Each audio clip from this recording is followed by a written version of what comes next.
इफिसियों को लिखी हुई पत्री 6 अध्याय।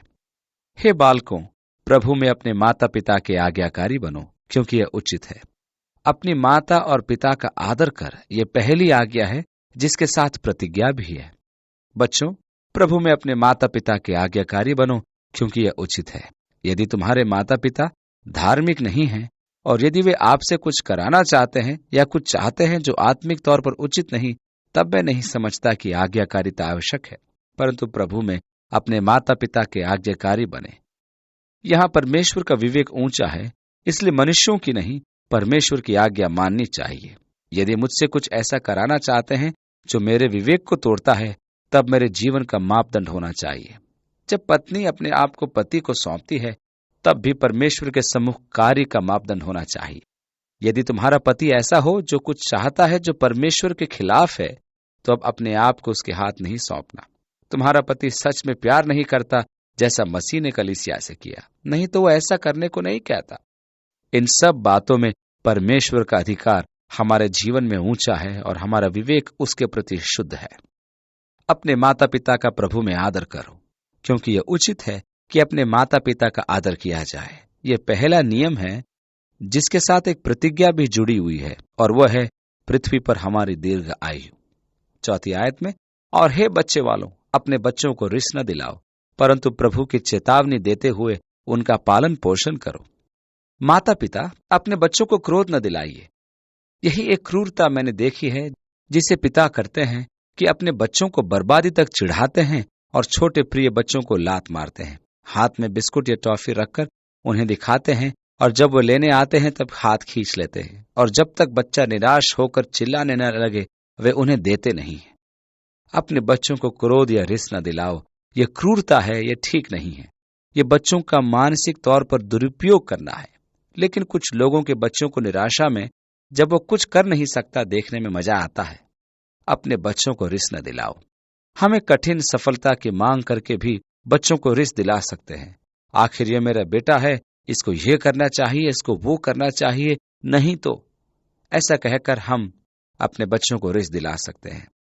हमें सावधान रहना चाहिए कि हम उन्हें निराशा के द्वार तक न धकेलें। अपने बच्चों को क्रोध न दिलाओ, उन्हें परमेश्वर की बातें और मार्ग सिखाओ। आगे, हे दासों, जो लोग शरीर के अनुसार तुम्हारे स्वामी हैं, अपने मन की सिधाई से डरते और कांपते हुए जैसे मसीह की वैसे ही उनकी भी आज्ञा मानो, और मनुष्यों को प्रसन्न करने वालों के समान दिखाने के लिए सेवा न करो, पर मसीह के दासों समान मन से परमेश्वर की इच्छा पर चलो, और उस सेवा को मनुष्यों की नहीं परंतु प्रभु की जानकर सुइच्छा से करो। हमें पवित्र शास्त्र में बताया गया है कि जो कुछ हम विचार या कार्यों के द्वारा करें, सब मसीह की महिमा के लिए करें, या जैसे मसीह के लिए हम कर रहे हों। कोई भी काम करे, मैं यीशु मसीह की गवाही देता हूं, इसलिए अच्छे से करना चाहता हूं, ताकि लोग मसीहियत को जान ले कि जो काम मैं कर रहा हूं वो बहुत महत्वपूर्ण है। मैं अधिक ध्यान दे रहा हूं, मैं 1 मील अधिक जा रहा हूं, मुझे जितना करना चाहिए उससे अधिक कर रहा हूं, कि मेरा जीवन उसके लिए गवाही बन जाए। बहुत बार हमें वह कार्य करना पड़ता है जो हमें कड़वा लगता है। कभी अधिकारी वह सब करने को कहते हैं तो हम कहते हैं, यह मेरा काम नहीं है, मैं इसको नहीं कर सकता। मैं एक कंपनी के लिए काम करता था और मुझसे सब तरह का काम करवाया जाता था। मैं विभिन्न भंडारों में जाता, मैनेजर के स्थान का काम करता था। कोई भी अड़चन आती तो वे मुझे तुरंत बुलाते थे।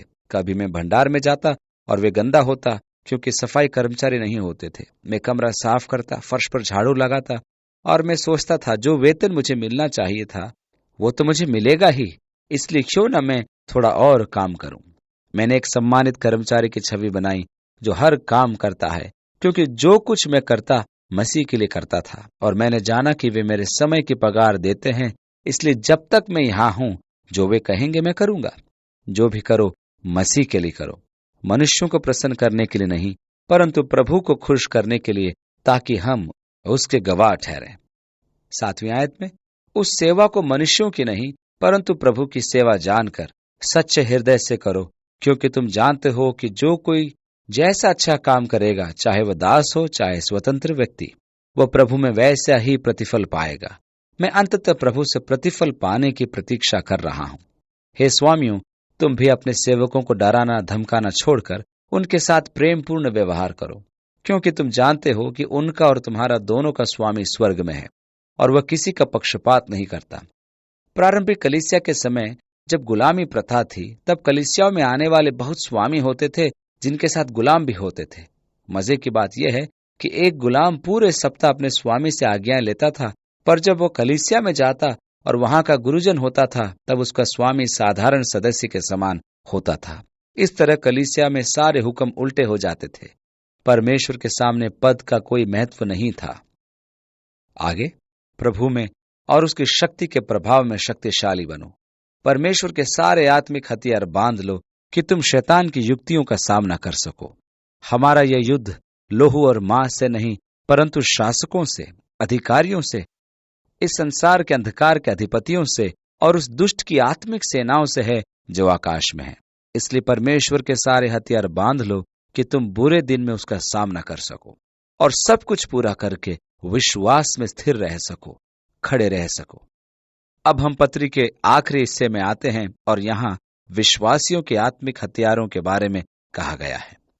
पहले 3 अध्यायों में पौलुस ने विश्वासी के धन की बात, अगले 2.5 अध्यायों में पौलुस विश्वासियों के चाल चलन के बारे में बात करता है। अब वो आत्मिक हथियार के बारे में बोलता है। अन्य शब्दों में कहें तो पहले 3 अध्यायों में वह परमेश्वर के साथ हमारे स्थान के बारे में बात करता है। अगले 2.5 अध्यायों में वह चाल और अब वह खड़े रहने की बात करता है कि निदान प्रभु में शक्ति के प्रभाव में शक्तिशाली बनो। जानिए कि अपने आप में हमारी कोई शक्ति नहीं है। प्रभु हमें शक्ति देता है, उससे अलग होकर मैं कुछ नहीं कर सकता, परंतु मैं सब कुछ कर सकता हूं यीशु में जो मुझे शक्ति देता है। प्रभु में और उसकी शक्ति के प्रभाव में शक्तिशाली बनो। परमेश्वर के सारे आत्मिक हथियार बांध लो। यहां पौलुस रोमी सिपाहियों को देखता है जो अपने आप को युद्ध के लिए तैयार करते हैं। ठीक उसी प्रकार हम मसीह लोग भी युद्ध में हैं, परंतु ये एक आत्मिक युद्ध है। हमारा युद्ध लहू और मांस से नहीं, परंतु शासकों से, अधिकारियों से और दुष्ट की सेना से है। उन्हें हम अधिकारी, अधिपति और दुष्ट की आत्मिक सेना कहते हैं। दुष्ट की सेना में उनकी अलग अलग पदवियां हैं। वहीं पर हमें आत्मिक हथियारों की जरूरत है। इस आत्मिक सेनाओं से लड़ने को परमेश्वर के हथियारों की हमें आवश्यकता है। यह एक आत्मिक युद्ध है जिसे हम शारीरिक हथियारों से नहीं लड़ सकते, इसलिए आत्मिक हथियारों को लेने होंगे। हमारा युद्ध लोहू और मांस से नहीं, परंतु शासकों से, अधिकारियों से, इस संसार के अंधकार के अधिपतियों से और उस दुष्ट की आत्मिक सेनाओं से है जो आकाश में है। इसलिए परमेश्वर के सारे हथियार बांध लो कि तुम बुरे दिन में उनका सामना कर सको। 14वीं आयत में, इसलिए सत्य से कमर कसकर और धार्मिकता की झिलम पहनकर। जब हम सारे आत्मिक हथियार बांधते हैं तो सबसे पहला हथियार जो हमें बांधना जरूरी है वह है सत्य, क्योंकि दुश्मन सदा झूठ बोलकर आता है। यीशु ने कहा, शैतान झूठों का पिता है। परमेश्वर के बारे में, उसके स्वभाव के बारे में, उसके चरित्र के बारे में और आपके प्रति उसके विचार के बारे में और पाप के प्रति उसके विचार के प्रति वो आपसे झूठ बोलता है। परमेश्वर आपका न्याय करेगा, आपको क्षमा न करेगा और अपना अनुग्रह आपको न देगा। ऐसी बातें वो आपसे कहता है। ये सच है कि मैं सत्य के हथियार बांधे रहूं। दूसरा, धार्मिकता की झिलम है। इसका मतलब जो कुछ मैं करूं परमेश्वर के सम्मुख ठीक होने पाए, यही मेरे जीवन का निश्चय होना चाहिए। मैं ठीक कार्य करता रहूं। यह नहीं कि पहले मैं हालत देखूंगा फिर निश्चय करूंगा कि मुझे किधर जाना है, परंतु यह निश्चय हो जाना है कि मैं धार्मिक जीवन जीऊंगा। धार्मिकता मेरे चारों ओर सत्य कार्य करने को मुझे उकसाती है। अधार्मिकता अपने पड़ोसियों के प्रति ठीक कार्य मुझसे नहीं कराती। भलाई परमेश्वर की ओर ठीक कार्य कराती है, सही संबंध परमेश्वर के साथ, और इसी तरह अधार्मिकता परमेश्वर से संबंध खराब करवाती है। अधार्मिकता ही परमेश्वर और मनुष्यों के साथ मेरे संबंध को खराब करती। वह यहां धार्मिकता की बात करता है कि आपका आधार धार्मिकता के झिलम होने पाए। परमेश्वर जैसा चाहे मैं अच्छे से अच्छा करना चाहता हूं और अच्छा जीवन जीना चाहता हूं। 15वीं आयत, और पांवों में मेल के समाचार की तैयारी के जूते पहनकर। यह परमेश्वर की इच्छा है कि हम उसके साथ तथा एक दूसरे के साथ मेल से रहें। हम संघर्षपूर्ण संसार में रहते हैं। हमने वैवाहिक संबंधों के बारे में हाल ही में सीखा था। वातावरण बराबर तनावपूर्ण बने रहते हैं क्योंकि हम पवित्र शास्त्र के अनुसार एक दूसरे से प्यार नहीं करते, परंतु हम एक दूसरे को नीचा दिखाते हैं, एक दूसरे पर हुक्म चलाते हैं और उसमें प्यार सम्मिलित नहीं होता। हम बहस करते हैं मामूली चीजों पर जिसको हमें छोड़ देना चाहिए। हम विषय को छोड़ना नहीं चाहते, हम अपनी बात पर जोर देना चाहते हैं और कहते हैं मैं झुकूंगा नहीं, जबकि पवित्र शास्त्र कहता है झुकना बड़े बड़े अपराधों का मेल करता है।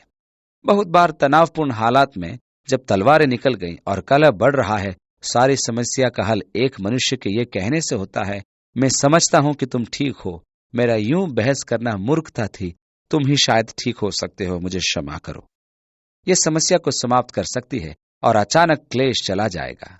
हम क्यों सोचते हैं कि यह कठिन है, यह कहना कि मैं गलत हूं या यह कहना कि शायद तुम ठीक हो। प्रभु हमारी मदद करे कि और भी ज्यादा हम हमारे जीवनों में इसे प्रदर्शित कर सकें। आगे, और उन सब के साथ विश्वास की ढाल लेकर स्थिर रहो, जिससे तुम उस दुष्ट के सब जलते हुए तीरों को बुझा सको, और उद्धार का टोप और आत्मा की तलवार जो परमेश्वर का वचन है ले लो। परमेश्वर में मेरा विश्वास, उसकी सामर्थ, उसकी शक्ति, उसका कार्य मेरे जीवन में, इससे मैं दुश्मन के सारे वारों के विरुद्ध उद्धार का टोप पहनकर खड़ा रह सकता हूं। हे परमेश्वर, तेरा धन्यवाद हो कि तूने मुझे यीशु मसीह के द्वारा शरीर के प्रभुत्व और तानाशाही से बचाया है। मैं इसलिए बचाया गया कि मैं परमेश्वर के साथ आत्मा के द्वारा उसकी संगति में चलूं। अंत में आत्मा की तलवार जो परमेश्वर का वचन है ले लो। परमेश्वर का वचन पाप के विरुद्ध गजब का बचाव है। यूहन्ना कहता है, हे जवानों, मैंने तुम्हें इसलिए लिखा है कि तुम बलवान बनो और उस दुष्ट पर प्रबल हुए हो, क्योंकि वचन तुम्हारे हृदय में रहता है। परमेश्वर के वचन की सामर्थ मेरे हृदय में पाप के विरुद्ध सबसे बड़ा बचाव है जो मैं अपने आत्मिक युद्ध में रखता हूं।